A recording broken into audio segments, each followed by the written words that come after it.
Hello viewer, welcome to City Skylines. And instead of starting from scratch, which I've seen a lot of other tutorials do, so there are either tutorials helping you improve your city, or the others are let's follow the journey right from scratch, where we're building from very first, from Hamlet, basically absolutely nothing, and then starting from there. Yes, that's something I want to do. I've got a plan. I'm going to start developing some actual towns, which are actually based on real towns in this area. But I've just done some initial work, and they're actually quite complex, trying to actually map out a town to the same scale as City Skylines, and it's been quite tricky. I've had a few false starts, but we'll go into more details of that when we actually get around to it. But so this one is a city that I started. It was an experiment, which I thought I'll do this, and this will teach me what to learn about City Skylines. And the more I thought about it, I thought, well,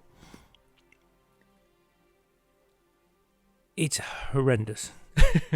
There's no other words to describe it. It's really bad, and it has lots of problems and errors and things that need to be improved. And I just had a major disaster, which basically lost half of my residents, and I've just built it back up again. But it's a functioning town. I've got quite a bit in the bank, and I thought, well, why don't we, or after having looked at some of these online tutorials of how you're supposed to build your cities, actually go about building it, actually transforming it and modernising it, and actually improving the city, and see if we can actually bring it up to spec in comparison with lots of others. So that's the idea. It's a fixer-upper. That's what it is. It's a fixer-upper. So the game is the town of Raymonton, because everyone loves Raymonton. It's a wonderful place to live, and so that's what we're going. And you see, we've got 2.9 million credits in the bank, so we've got enough to play with, and hopefully enough to pay for all the changes we need over the time. So, okay, we'll just load it up, and we'll take a few minutes. So I've tried a lot of things that become available, and I've really not had this. This is basically the first city I've ever designed, and I've fallen into a lot of traps that lots of others have fallen into, and it's functioning, but it's not brilliant, and things have happened, and it's caused it to fluctuate wildly.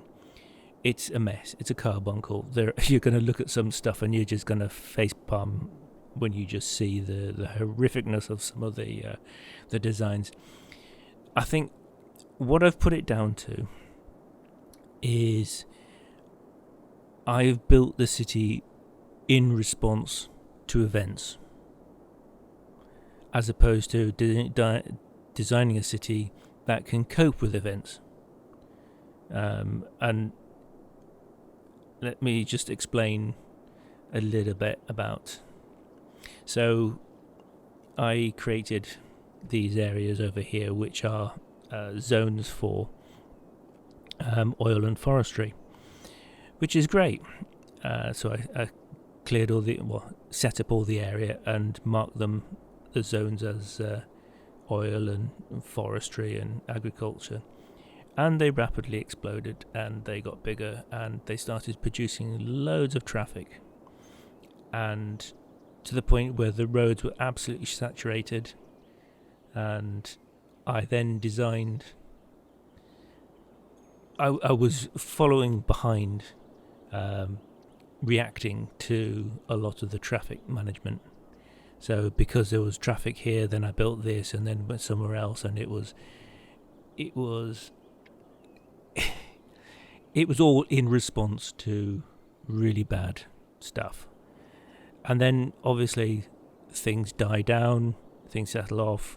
We changed, resources disappear, so you're not producing as much, and the level of traffic for those areas dies off, and then the traffic then comes back down to more manageable, just half a dozen cars, and then you're left with massive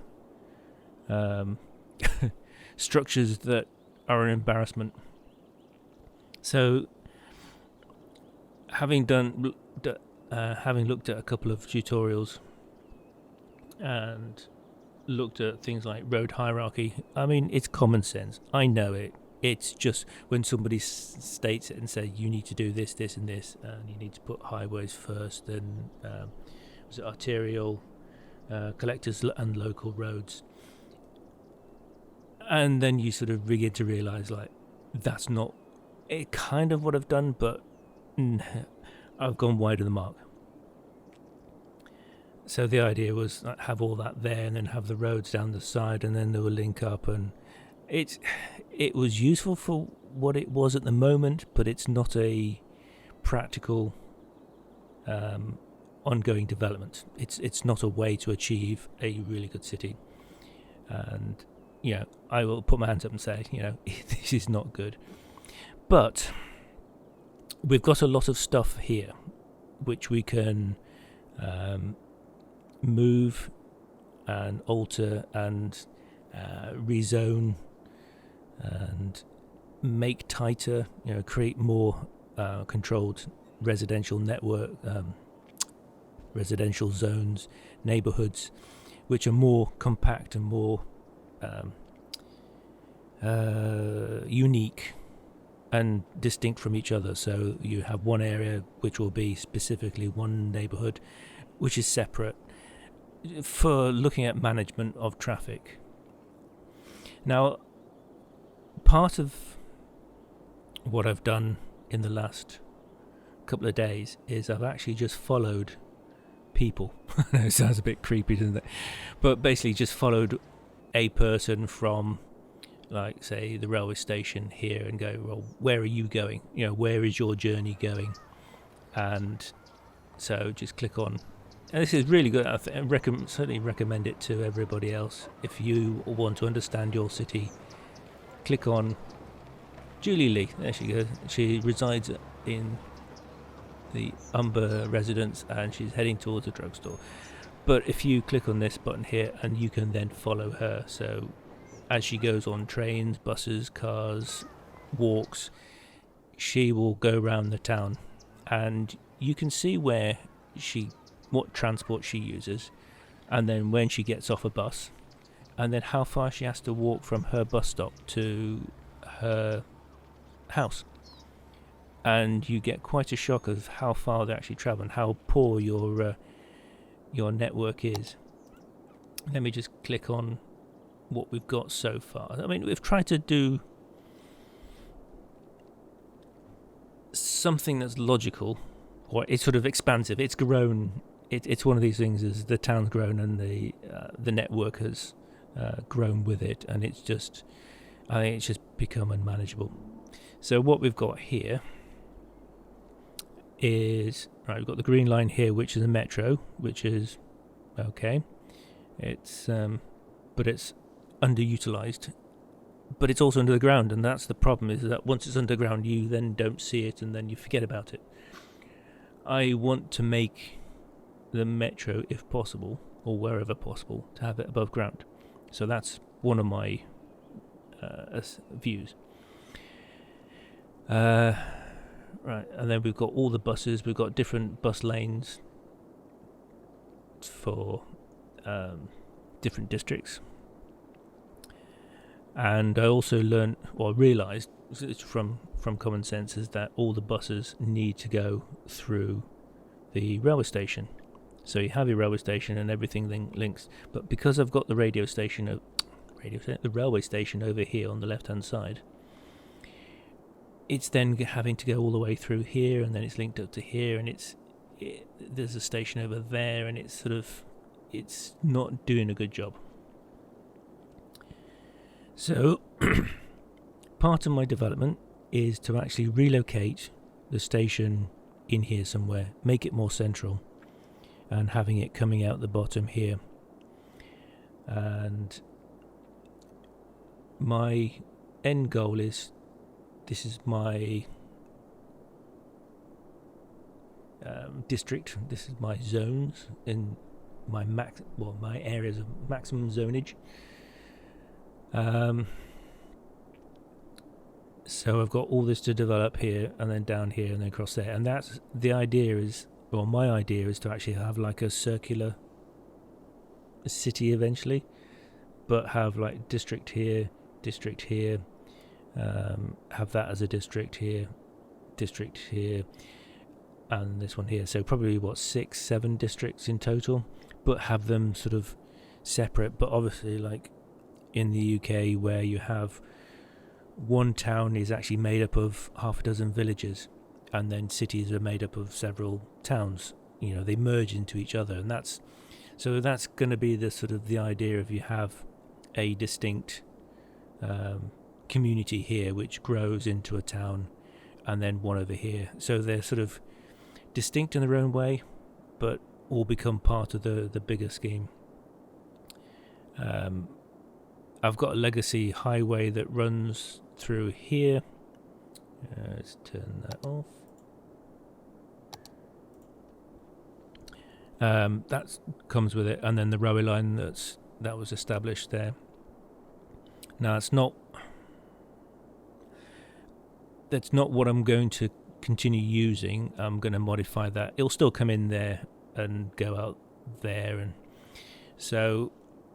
But what I want to do is have all the pollutants in the middle.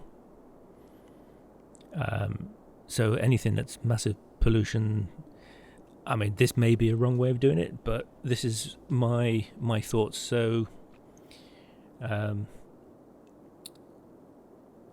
all the pits, the garbage waste pits, and fossil fuel burning and incinerators and everything that's sort of nasty is going to go right in the middle, and I'm going to submerge it, and so that it's below ground level, and it's then not visible, so noise and pollution contained. So I'm going to have like a boundary around it, boundary wall, make it look pretty, so it's out of the way, it's and hopefully any noise is going to be deadened by it. That's the idea anyway. And then have a ring road round it. So if you want to travel from here to here, you go down, round, and then down. And then you have a cross piece as well. So you have a railway that goes round here, and then get rid of that. It goes round here, and then you have the road around there, and then you have spurs that go off in the directions of each of the residential areas, or each of the districts, sorry. So that is the plan.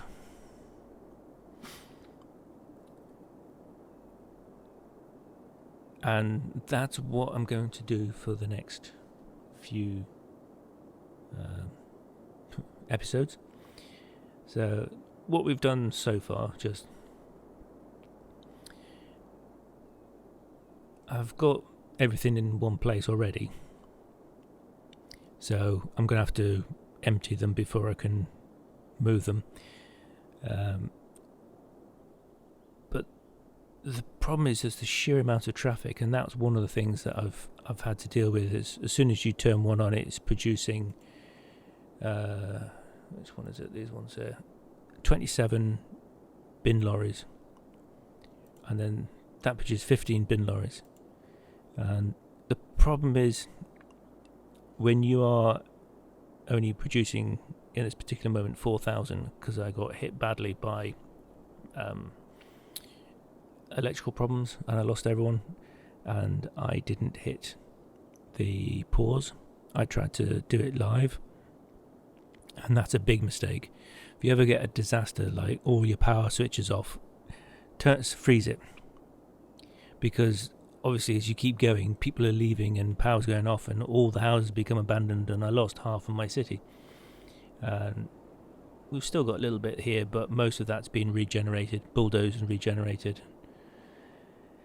But when you've got these on, so they cost money to run, £1,400 a week, and that eats into your profits quite significantly.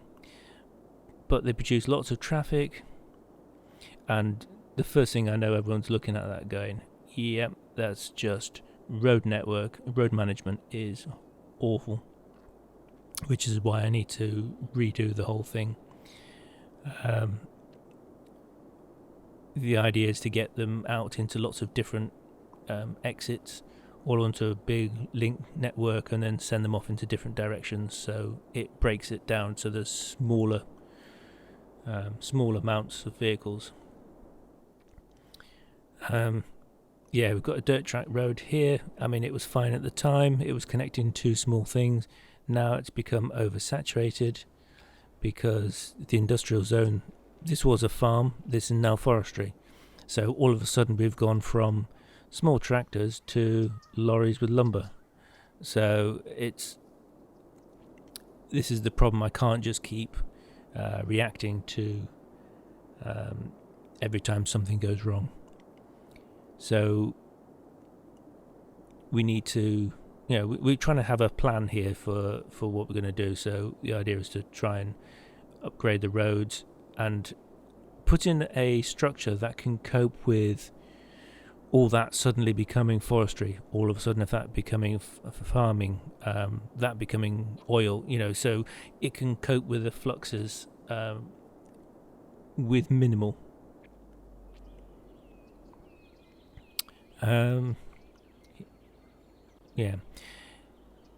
Something you might find, this is a bit cheeky, and I thought it was quite funny, but when I was starting off, I put these tolls on the exits.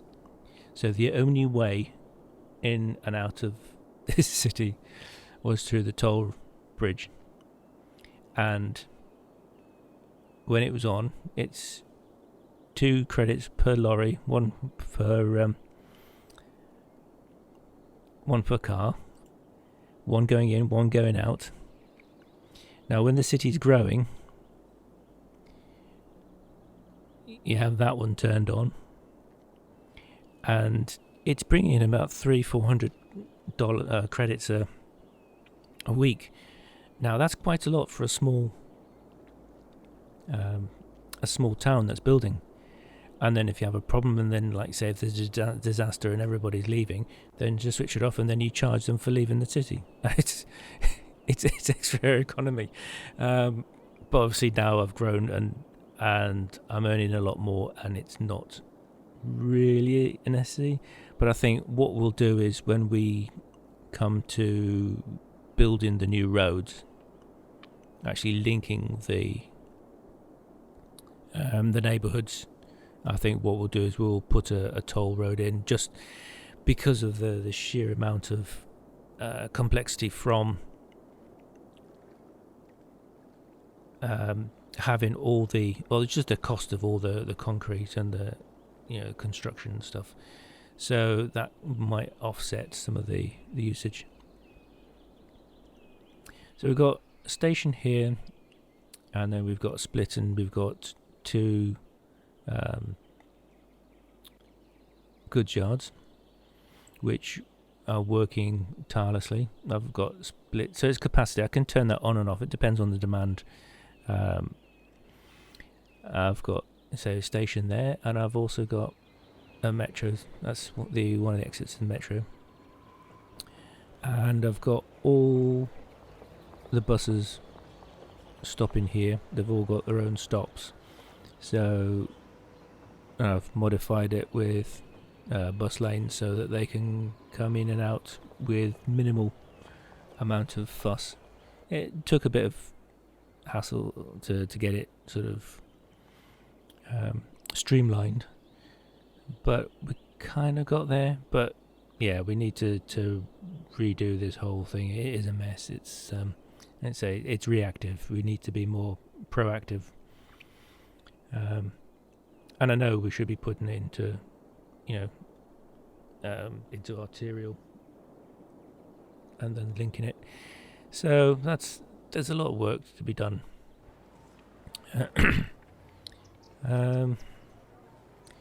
Yeah, a lot of it is I've gone for bus lanes. Partly not just because of buses, but because all the service industries and taxis and emergency services and bin lorries, they all use them, and it's a way for them, and police cars as well. It allows them to move up and down. So when you've got a city that's gridlocked, at least your services can still move up and down, and that's been quite useful. I think that's been one of the saving graces for this city, although traffic has been poorly managed, but it's functioned because there's been that sort of latitude within the design. So yeah, we've got kind of districts. We've got high density residential there. We've got commercial zones there that we've got more high density. I mean, they all started off as low density, and then we just sort of developed them up to high density as the requirement was needed.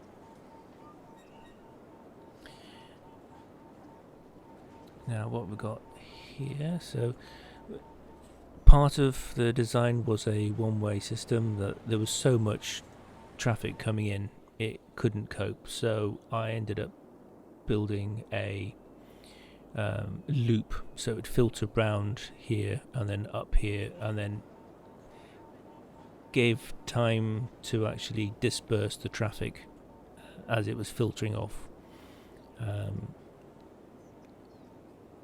because there was so much, and it was just overwhelming this bit here, so I had to sort of extend it and filter it so it would trickle off, so people have more access to get to where they needed to. 2 bridges. Now this has always been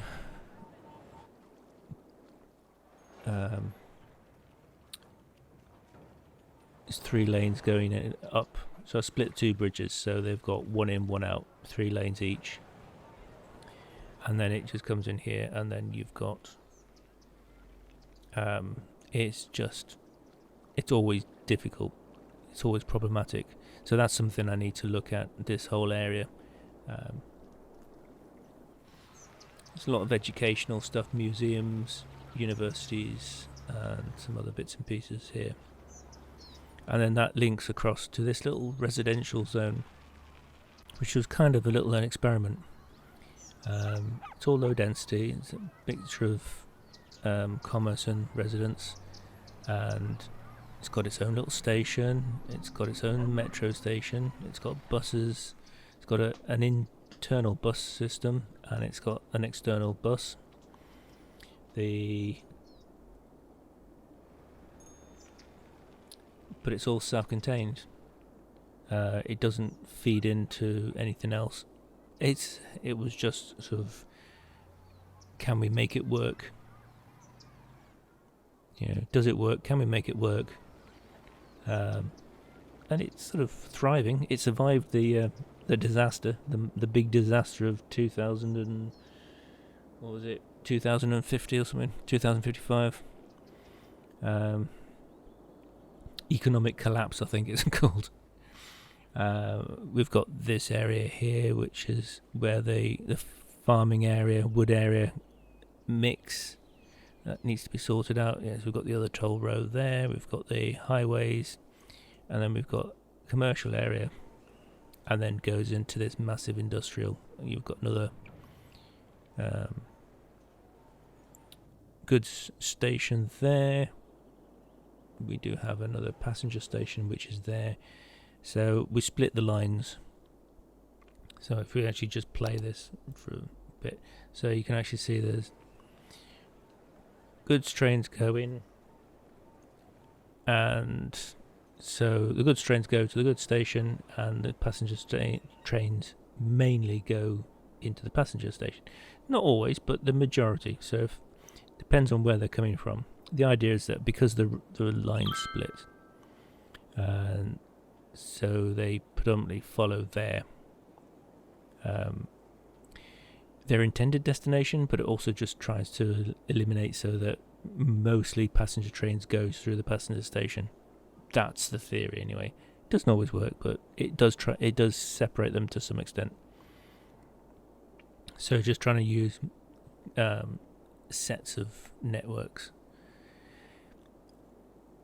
The other thing I found when designing the railway stations is you've got to have a long enough gap between the item and the railway station, the crossings. If you're going to have loops that come in, not loops, links that come in, because you can end up with everything all snarled up. If it's shorter than its own length, then it's not going to be able to cope with it. Blue trains, that's my line, so they are my own passenger trains, as opposed to the ones that pass through go to other cities. So they're all orange. So mine that just go between my cities or my zones are these blue ones. So it just makes it easier just to keep a track. I think there's 4 of them at the moment, so they just sort of zip up and down, and they take the passengers to and from. So we've got that. We've got an elevated railway, which is quite useful. But all this is going to have to be redeveloped. So we kind of got elements of what we want. Nice fast flowing river there. We've got all the water coming in there. We've got water power there. We've got the drainage down the bottom there. And this is something I quite like. It's more of a enjoyable satisfaction. This is the bus terminus, and although the buses don't pass anywhere near it, this is where they operate from. And what you can do, which is quite amusing, but you can go into the buses and you can go on here and you've got all the different buses that run. So if you wanted to change all of these to bendy buses or articulated buses, or go for the Bluebirds, you click on that, and then all of a sudden all the new buses head from here out, and all the old ones for that route come back, and you just got this parade of buses heading off, different colours, all heading off into the distance, and then give it a few minutes, and then all the others start. Oh look, there's one there, just heading off there. So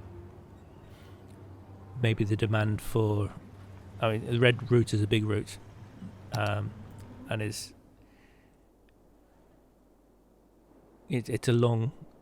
a very long, complex route and covers a wide area, so it has quite a lot of stops and a lot of buses. So it's quite possible the demand has gone up, so they've put another bus on there.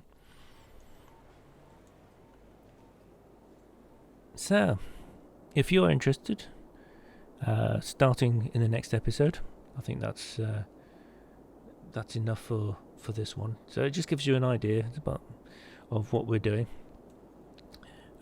Sorry, we haven't actually done much, but you've just had a chance just to have a look at the complexities ahead. And if you're happy to join us, it's fascinating. I mean, you can sit here and you're just watching the traffic and just trying to do the management of the traffic and dealing with the priorities and routing and stuff, and it's like a secondary mini challenge in itself, and it's quite enjoyable. But that's it for today. Thank you for taking time to watch. I hope this is of interest to some of you, and I hope you join. You can miss this one out and we'll just go straight into episode 1 official. I guess this is episode 0, where we actually start ripping stuff out and DIY SOS. So okay, until the next episode, thank you for watching. Hope you enjoyed this little intro, and I hope you are here for the journey. Bye for now.